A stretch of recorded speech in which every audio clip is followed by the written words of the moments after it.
इस बार आर पार हो ही जाए। कच्चा चिट्ठा सबके सामने खुलेगा और हम तो पूछेंगे कि जवाबदेही किसकी है। 100 बात की एक बात यह है कि रफ्तार और धार का वार खाली नहीं जाता।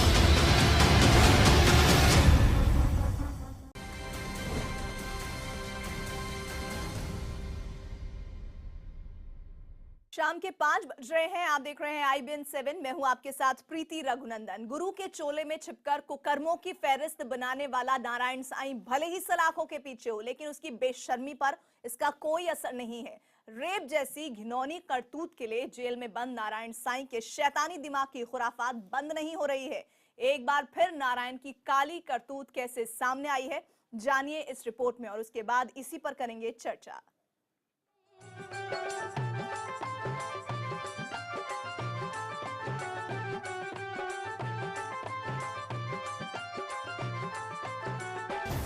जिस पर अपने ही भक्तों से है कुकर्म का आरोप, उसने बलात्कार के कानून पर लिख दी है किताब।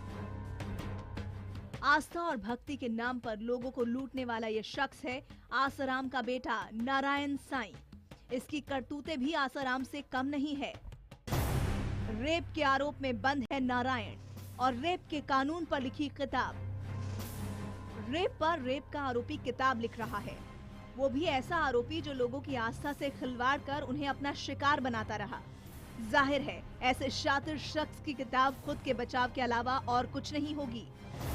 नारायण अपने किताब से कर रहा खुद का बचाव, बलात्कार के कानूनों पर उठा रहा सवाल।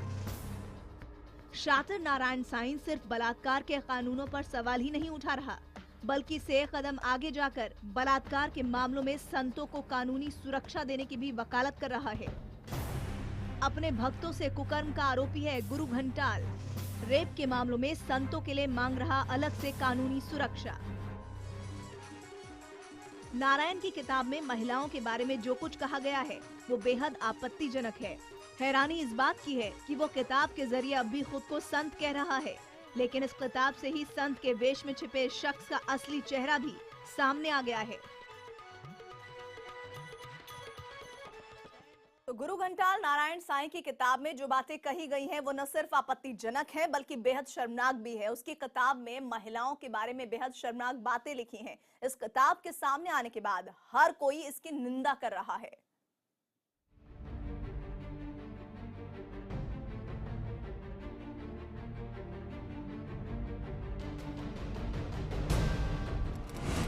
रेप का केस दर्ज करवाना कुछ विकृत मानसिकता रखने वाली महिलाओं का शौक बनता जा रहा है। नारायण साईं,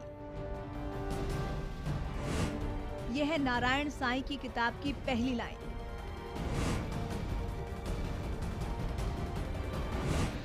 पहली लाइन में ही बेशर्मी की सारी हदें की पार।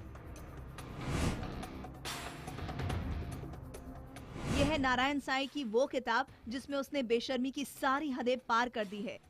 इस किताब का नाम है बलात्कार के कानूनों का भारी दुरुपयोग। इसे लिखा है रेप के आरोपी नारायण साईं ने।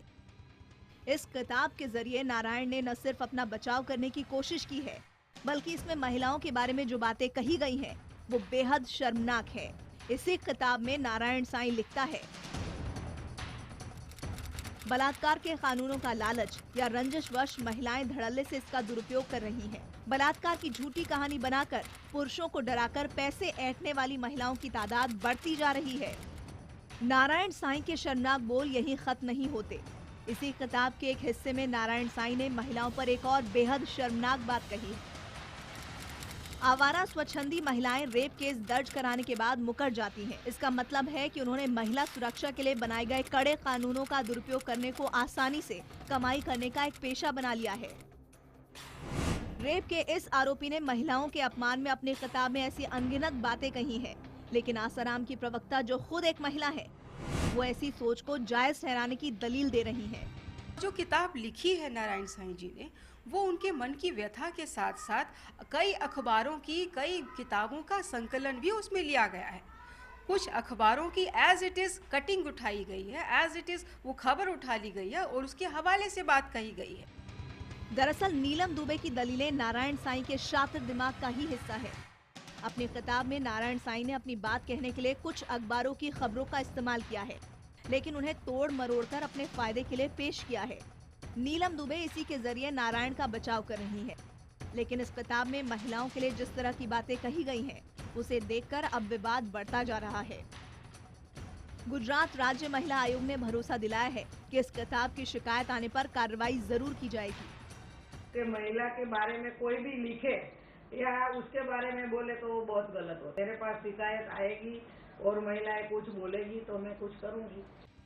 नारायण के किताब को लेकर महिला संगठन भी नाराज हैं। उनका कहना है कि इस किताब को हर कीमत पर बाजार से हटाया जाए। वुमेन्स को मलिश कर चुका है, रेप के केस में आरोपी है और फिर से ये बुक लिख रहा है, उसको पब्लिश भी कर रहा है। तो I am really against him और हम एज अ एडवोकेट भी और as a being a lady मैं खुद भी उसके ऊपर एक्शन जरूर लूंगी। आसाराम और नारायण साईं पर कई मामले दर्ज हैं। अब इस किताब को लेकर जिस तरह विवाद तेज हुआ है, उसके बाद नारायण साईं के खिलाफ एक और मामला दर्ज हो सकता है। लेकिन जेल में बंद रेप का वो आरोपी जो आस्था के नाम पर अपने भक्तों की इज्जत से खिलवाड़ करता हो, उसकी ऐसी आपत्तिजनक किताब का बाजार में आना ही हैरान करने वाला है। और इसी मामले पर आसाराम की प्रवक्ता नीलम दुबे हमारे साथ जुड़ रही हैं, साथ ही सामाजिक कार्यकर्ता अनुजा कपूर हैं और वकील और साथ ही सामाजिक कार्यकर्ता सोनल जोशी हमारे साथ जुड़ रही हैं। नीलम जी, आपसे शुरुआत करूंगी। इस किताब के जरिए साईं की सोच महिलाओं को लेकर क्या है वो जाहिर हो रही है। वो महिलाओं को ही विकृत मानसिकता वाला बता रहे हैं। ऐसा लग रहा है कि विकृत मानसिकता उन्हीं की बनती जा रही है।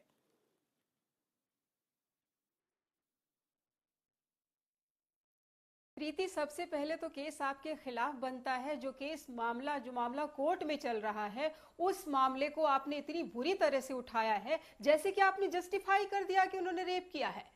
वो रेप के आरोपी हैं, रेपिस्ट नहीं है। ये कोर्ट ने स्टैंप नहीं लगा दी है। एक आरोप लग जाने का मतलब ये नहीं होता कि उसने ये घिनौना काम किया है।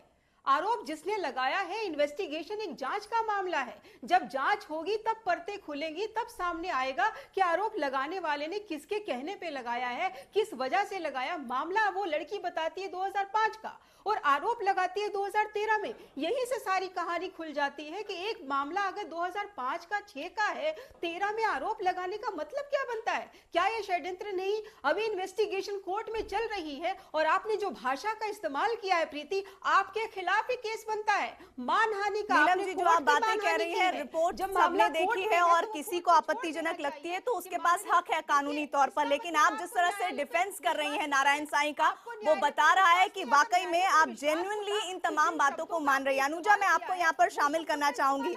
क्या सभी की सभी महिलाओं को विकृत मानसिकता का कह देना, चूंकि वो बलात्कार का शब्द इस तरह से प्रोपेगेंडा कर रहे हैं वो अपनी किताब में, क्या ये जायज है? क्या ये नारायण साईं की सोच को जाहिर नहीं करता? अनुजा। बिल्कुल बिल्कुल नारायण साईं की सोच को वो फॉलो अप करता है। आप ये देख लीजिए कि नीलम दुबे जी खुद ही इस चीज को मानती हैं, क्योंकि ये इनकी जिस तरीके से इनकी भाषा है, वो खुद भी तो एक औरत है। तो इसका मतलब वो अपने आप के ऊपर भी रेप के इसी चार्जेस को मानती हैं कि वो भी इसी की कैटेगरी में आती हैं। और इनका ये मानना इस बात का जायज करता है कि ये किस तरीके से बाकी चीजों में भी इनका योगदान रहा होगा। मैं इनके साथ पहले बैठ चुकी हूँ, इसलिए मैं इनकी प्रोफाइलिंग बहुत अच्छी तरह से जानती हूँ। इनका ये तरीका बात करने का हमेशा से ऐसी रहा है और ये जो एक स्टैंड लेकर आई हैं, आप नीलम जी, बिल्कुल नीलम जी, बिल्कुल मैं आपसे बात यही करूंगी।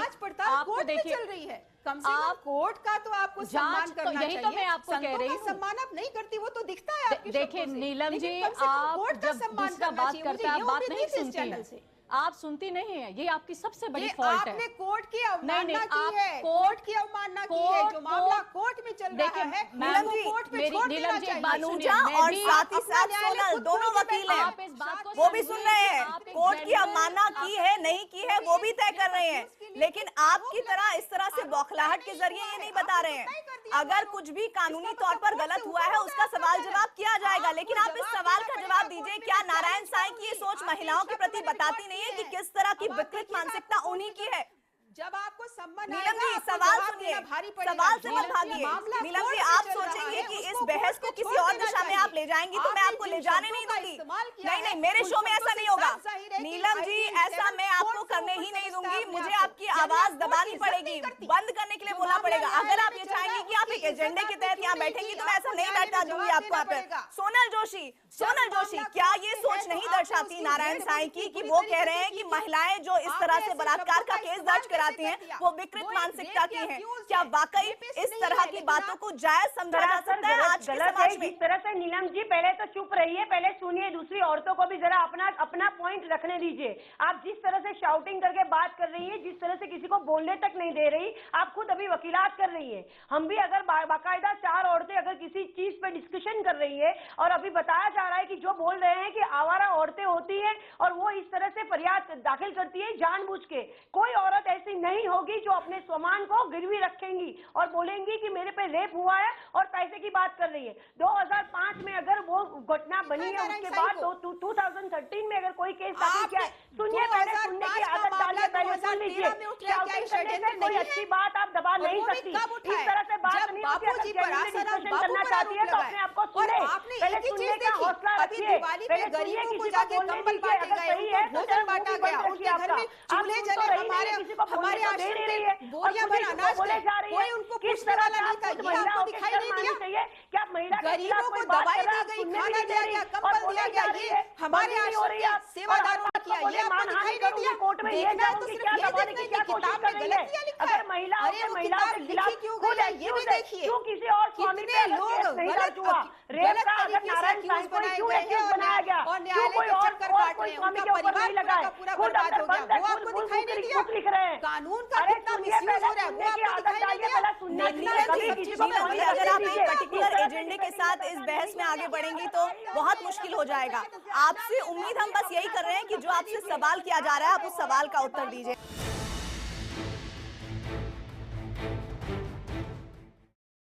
एक तथाकथित धर्मगुरु, बाबा, प्रवचन वाचक जिसने किताब लिखी है 37 पन्नों की, और उस 37 पन्नों में हर पेज में आपको ऐसी लाइनें जरूर मिल जाएंगी जो महिलाओं के अपमान से जुड़ी हुई है, और इसी पर हम चर्चा कर रहे हैं। अनुजा, सीधा सवाल आपसे करूंगी। आवारा स्वच्छंदी महिलाएं रेप केस दर्ज कराने के बाद मुकर जाती हैं, ये उस किताब की लाइन है।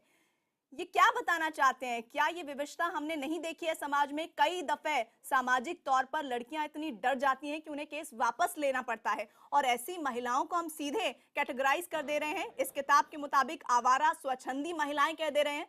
देखिए, ये आप तभी पॉसिबल होता है इस तरह के शब्दों का यूज करना, और ये जो उनका संगठन कर रही हैं, क्योंकि जब कोई खुद उस तरीके की औरत में अपने आप में बिलीव करती हूँ, हमारी जैसी औरतें जिनको ये हम सबको उसमें कैटेगराइज कर रही हैं, एक जनरल डेफिनेशन जो इनकी किताब में आ रहा है, जो आदमी के ऊपर आप ये बताएं, जब उसको कैद किया गया था, जब उसको हिरासत में लिया गया था, तो वो गाड़ी के अंदर किस पोजीशन पे मिला था, ये बात इनको मालूम है, इनको पता है। पुलिस ने उसको कितनी लड़कियों के साथ उसको गिरफ्तार किया था और नीचे क्या गिरा हुआ था, ये उनको मालूम है। तो ये बात हमें ना समझाएं, क्योंकि बहुत चीजें हम भी खोल देंगे। अगर इस तरह की बातें वो करेंगी तो क्या एक आदमी रेपिस्ट है तो क्या सारे आदमी रेपिस्ट हैं? इनकी बात करने को तो ये इसका मतलब कल के इनके परिवार वाले, आगे के परिवार वाले सारे रेपिस्ट हैं। एक तरीके से किसी भी चीज को जनरलाइज कर देना ये गलत है, और लॉ को ये खुद अपने हाथों में ना लें। जिस तरीके से ये हम लोगों को बात कर रही हैं, ये एक तबका हो सकता है, ये एक रिसर्च हो सकती है, या बहस का विषय हो सकता है कि इस तरह की महिलाएं होती हैं समाज में, लेकिन पूरी तरह से कैटेगराइज कर देना ये तो सीधे तौर पर इस किताब में एकदम गलत साबित हो रहा है। और आंकड़ों को कम से कम अगर आप कह रहे हैं कि कटिंग्स के हिसाब से किया जा रहा है, ये भी तो सीधे तौर पर गलत है। उन आप एग्जाम्पल्स को क्यों नहीं ले रहे जिसमें सीधे तौर पर यह बताया जा रहा है कि वाकई जेन्युइन थे महिलाओं के आरोप और वो साबित भी हुए आगे चलकर? नीलम जी,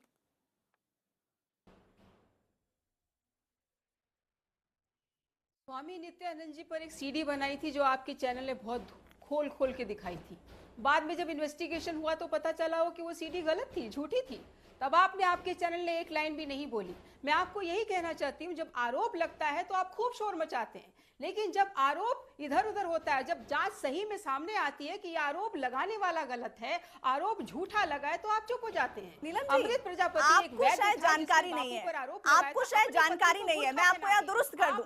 अगर हमने वो सीडी दिखाई और अगर ये तमाम जब तथ्य गलत साबित हुए तो वो भी हम दिखाएं।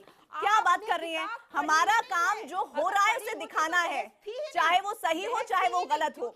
नहीं नहीं, बिल्कुल आप गलत, आप अपने आप ही अपने आप को बता दे रहे हैं कि हमने दोषी कहा, हमने दोषी कहा ही नहीं। महिलाओं का एक तबका जबरदस्ती जबरदस्ती की चर्चा की है उन्होंने, हर महिला की चर्चा नहीं की है।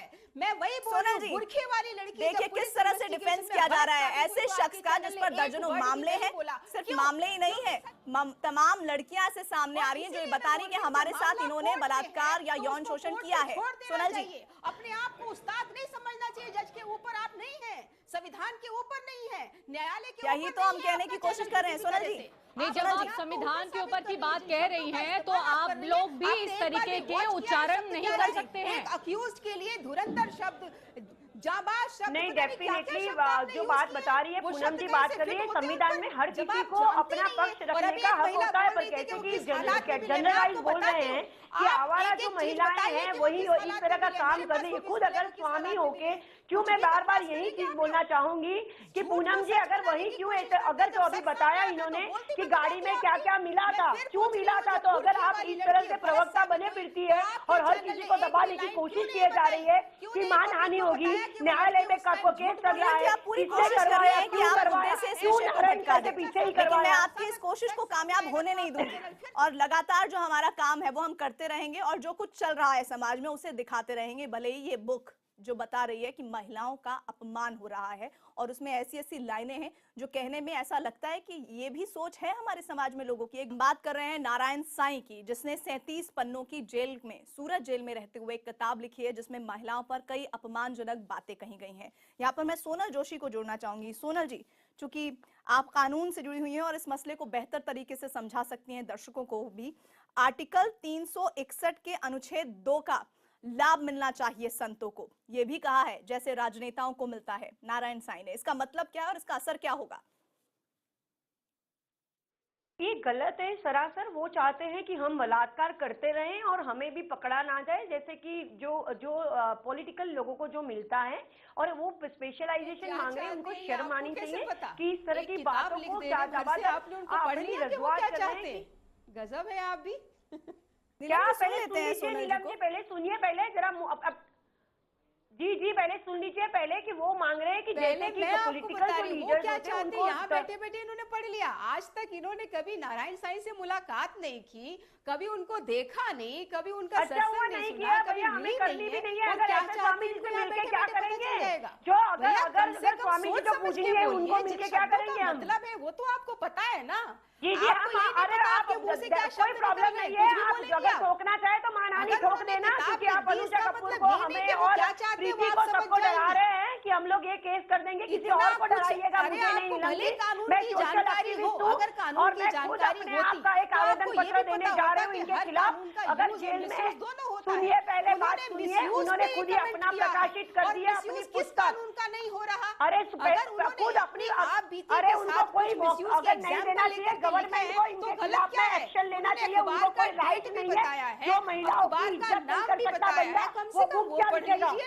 आपने उसको भी दरकिनार कर दिया, वो भी मैंने पढ़ा है, एक आप पढ़ा है, गुजरात से हूँ, मैंने उनका बहुत कुछ पढ़ा है, डांस भी देखा है, नाचते हुए माँ बेटे बाप बेटे दोनों को देखा है, और उनकी बीवी ने भी क्या क्या आक्षेप लगाए उनके ऊपर, वो भी हमें मालूम है। आप वहाँ पे आप उनकी वकीलात जान लेते हैं, कानूनी पहलू को ज्यादा बेहतर तरीके से समझा सकती हैं। नीलम जी आप फिर वही काम कर रही हैं, आप सुनना ही नहीं चाहती हैं। सोनल जी को सुन लेते हैं ना, कानूनी जानकार है, वकील है पेशे से, तो बेहतर तरीके से समझाएंगी।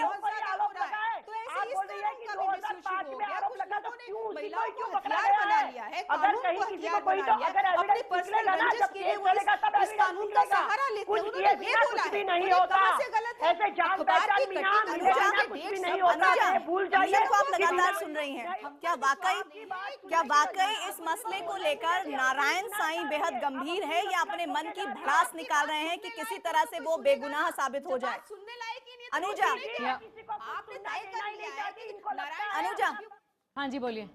अनुजा, वाकई इस मसले को लेकर नारायण साईं की गंभीरता इन 37 पन्नों के किताब में नजर आ रही है या अपने आप को बेगुनाह साबित करने की? उनको शर्म आनी चाहिए, कम से कम उन्हें अब गिल्टी फील होना चाहिए। कम से कम जिस चीज के लिए वो अंदर गए हैं और आसपास के सब लोग जानते थे, अब लड़कियों में हिम्मत आ रही है, वो बाहर आकर उसके अगेंस्ट बोल पाते हैं। आपने ये भी देखा था कि उन्होंने आसपास एक तरीके का पूरा किला बना लिया था, औरतों को बाहर जाने की इजाजत नहीं थी, अंदर ही डिलीवरियां हो रही हैं, अंदर ही रेप हो रहे हैं, अंदर ही सब कुछ हो रहा है ताकि कोई बाहर जाके बोल ही नहीं सके। एक तो इन्होंने इस तरीके से वहां पर अपना जाल बिछाया हुआ था, शर्म आनी चाहिए उसे। अब अंदर रहकर, जेल में रहकर भी शर्म आनी चाहिए कि इस तरीके की अब औरतों के ऊपर और टिप्पणियां कर रहा है। दूध का धुला नहीं है वो, थोड़ी शर्म करें। और साथ में जो नीलम दुबे जी बैठी है, आपको भी थोड़ी शर्म आनी चाहिए। और सुनिए, आप, हम दोनों वकील हैं, आपका जो केस अगर हम पे कर भी देंगे तो इस चीज का कोई हमें फर्क पड़ेगा नहीं। आपकी झूठे केस हम समझ सकते हैं और आपकी भावनाओं को भी हम समझ सकते हैं। मतलब ये नहीं कि अपराधी हैं। महात्मा गांधी भी जेल में गए थे, कितने बड़े बड़े नेता जेल में गए हैं। जेल में चले जाने का गांधी का नाम मत लीजिए। महात्मा गांधी को आप किसके साथ कंपेयर कर रही हैं? महात्मा गांधी रेप नहीं करते थे। लूंगी जो जेल में गए हैं, महात्मा गांधी जेल में जाने से आप कस्तूरबा गांधी हैं। उन्होंने आरोप किया है, अभी आरोप पर कमेंट हो रहा है, जज को बोलने दीजिए। आप न्यायालय पर विश्वास रखिए, नहीं रखते तो अलग बात है, लेकिन हमें न्यायालय पर विश्वास तो उनको भी तो न्यायालय पे विश्वास कर देना चाहिए ना कि इस तरीके की किताबों को निकाल देने से उनके मन की जो भड़ास है वो पूरी नहीं होगी। आप क्यों यकीन है? आप अगर कोर्ट के मामलों पर कमेंट कर रहे हैं, इसका मतलब आपको अपने न्यायालय पर, अपने संविधान, आपने महात्मा गांधी का नाम लिया है, लेकिन कम से कम आपको इस शख्स के साथ महात्मा गांधी का नाम नहीं लेना चाहिए। IBN 7 आपके महात्मा गांधी के नाम लिए जाने को कंडेम करता है। लेकिन नीलम जी, मैं एक बार फिर से आपसे वो सवाल करना चाहती हूँ।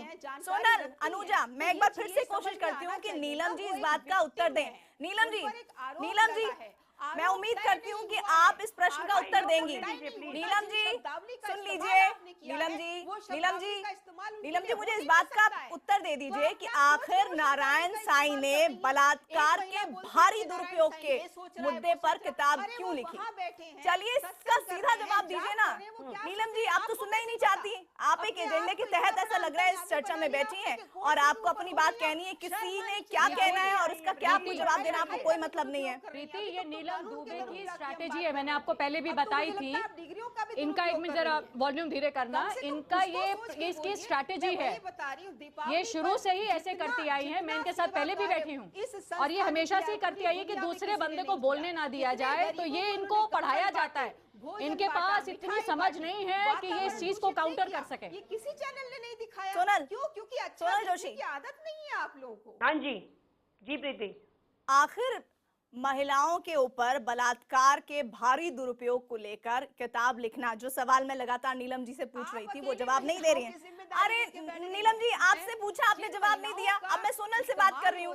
नीलम जी, अगर आप एक एजेंडे के तहत यहाँ बैठिए तो बैठिए, हमें कोई दिक्कत नहीं है, लेकिन मैं प्रश्न पूछूंगी, आप जवाब नहीं देंगी तो मैं किसी और से पूछूंगी। आखिर इस किताब को लिखने के पीछे मजबूरी क्या है नारायण साईं की? सोनल जी, आपको क्या नजर आती है? मैं बोल रही हूँ, वो यही है, मजबूरी यही है। खुद को अपने आप नहीं देना चाहती। सुनो प्रीति, जब कोई बंदा खुद एक्यूज होके अगर इस तरह की किताबें लिख रहा है, मतलब वो अपने आप को, मैं साधु महात्मा, मैं साफ सुथरा हूँ, खुद के ऊपर आरोप लगे, पहले तो एक्यूज होने के बावजूद अगर ऐसी किताब लगता है, उस किताब की कोई वैल्यू नहीं होनी चाहिए और खुद के प्रकाशन में ही उसने छापी है। पहले तो इसको गवर्नमेंट ने बैन कर देनी चाहिए कि जो बंदा लेडीज की रिस्पेक्ट नहीं करता, उसी किताब में वो जो न्यूज़पेपर के कटिंग आए हैं उसको जोड़ रहा है और आवारा औरतों को आवारा बोल रहा है, पुलिस और वकीलों को खास करके बोल रहा है कि मिली भगत में हम लोग इस तरह के केसेस करते हैं पैसे ऐंठने के लिए। अगर पैसे ऐंठने के लिए केस होते तो अब तक तो आपके पास तो इतनी सारी प्रॉपर्टी है, आप अपने लोगों को अनऑफिशियली आपने भी कितने लोगों को खरीदने की कोशिश की है। तो आप अगर बाहर नहीं होते तो क्यों ऐसी किताब लिखने की आपको जरूरत पड़नी नहीं चाहिए। वो अपने आप को साफ सुथरा अपने आप को बताना चाहते हैं कि हम तो अच्छे हैं। ऐसी महिलाएं अगर बाहर थे, इतना बड़ा उनका साम्राज्य था, लोग इनके वहां पे लोग आते रहते थे, इतना कैसी महिला वहां बैठ के आप जिक्र मत करिए, जाइए आश्रम में देखिए, आश्रम की सेवा कार्य देखिए, आश्रम में 300 महिलाएं रह रही हैं, वो किस लिए रह रही हैं, जाके उन महिलाओं की दिनचर्या को सुनाओ, मुझे बड़ा अफसोस हो रहा है, वाकई मुझे बड़ा अफसोस हो रहा है आप पर, इसलिए अफसोस हो रहा है कि आपके पास मौका है उस किताब को लेकर बात रखने का, लेकिन आप अपनी बात रखना ही नहीं चाहती हैं और बस एक एजेंडे के तहत अपनी बात आगे बढ़ा रही हैं। लेकिन हम आपको यहाँ स्पष्ट कर दें, हम आपसे बार बार सवाल पूछेंगे, हर बार सवाल पूछेंगे। आप तमाम तरह के आरोप, तमाम तरह की बातें करती रही, कोई फर्क नहीं पड़ता है, लेकिन सवाल पूछना हमारा काम है।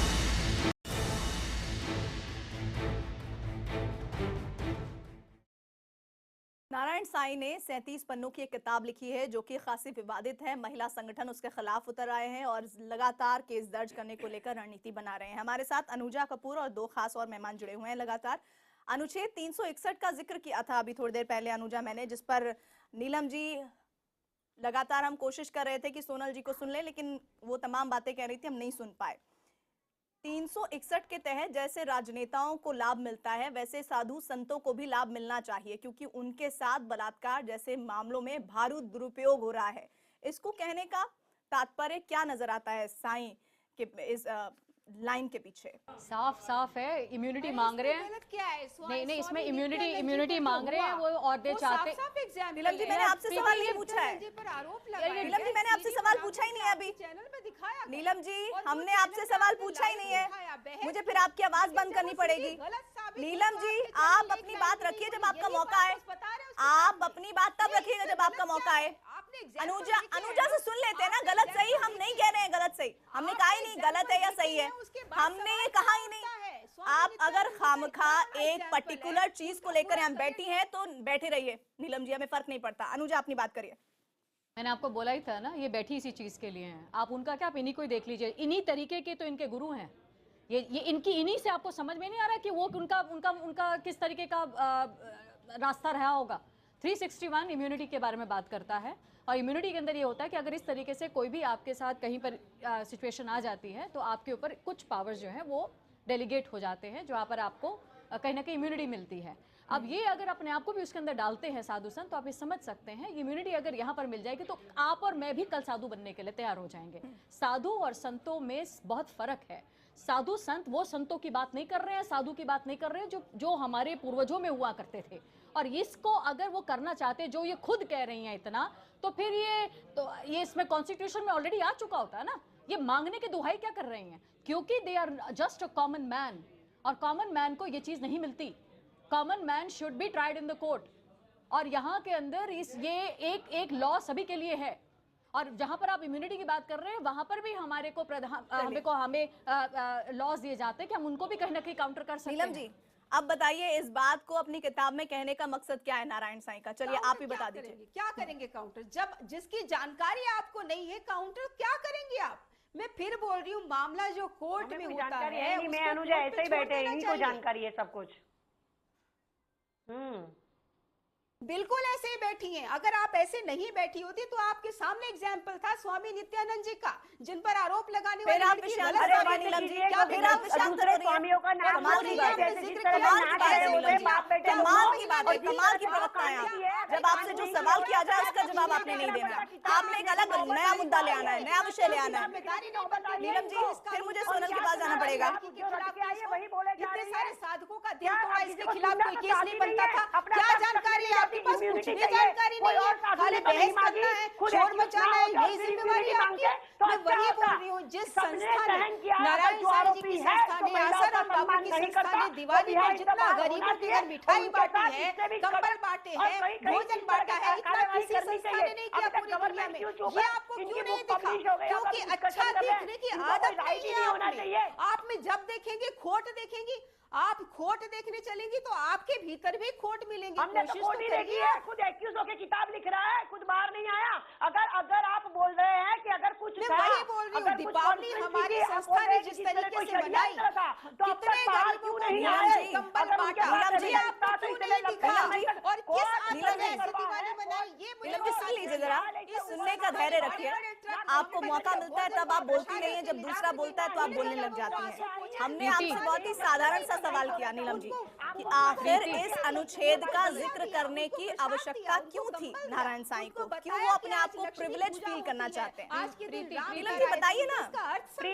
अनुजा अनुजा अनुजा नहीं देंगे वो जवाब, आप बोलिए। अनुजा आप बोलिए। देखिए नीलम दुबे जी, नीलम दुबे जी आप बात सुनिए। आप गलत साबित होगा तो आप क्या अनुजा, हाँ मैं नीलम दुबे जी अब बात सुनिए। आपकी हम जो बात कर रहे हैं, आप एक बारी पहले समझने की कोशिश करिए कि कॉन्टेक्स्ट क्या है। हम भी जो आपको समझने की कोशिश कर रहे हैं, किताब लिखना नहीं लिखना इस पर नहीं है। बात यह है कि आप लोगों ने जो उसके अंदर जो उन्होंने लिखा है, जो कॉन्टेक्स्ट लिखा है, उसको उन्होंने जनरलाइज कर दिया। ऐसा नहीं है कि औरतें जो हैं वो लॉ को मिसयूज नहीं कर रही हैं या कुछ, ये बहुत परसेंट कम है एज कम्पेयर्ड जहां पर लड़कियां जो है वो बहुत ज्यादा इस चीज से त्रारित है। चलिए उम्मीद करते हैं कि इस किताब को लिखने के बाद नारायण साईं को लगातार जिस तरह का विरोध झेलना पड़ेगा, तो शायद उन्हें समझ आए कि आखिर कौन सी गलतियां उन्होंने इस किताब को लिखने के दरमियान कर दी जिसमें महिलाओं का भारी अपमान हो रहा है। आप सभी खास मेहमानों का बहुत बहुत शुक्रिया।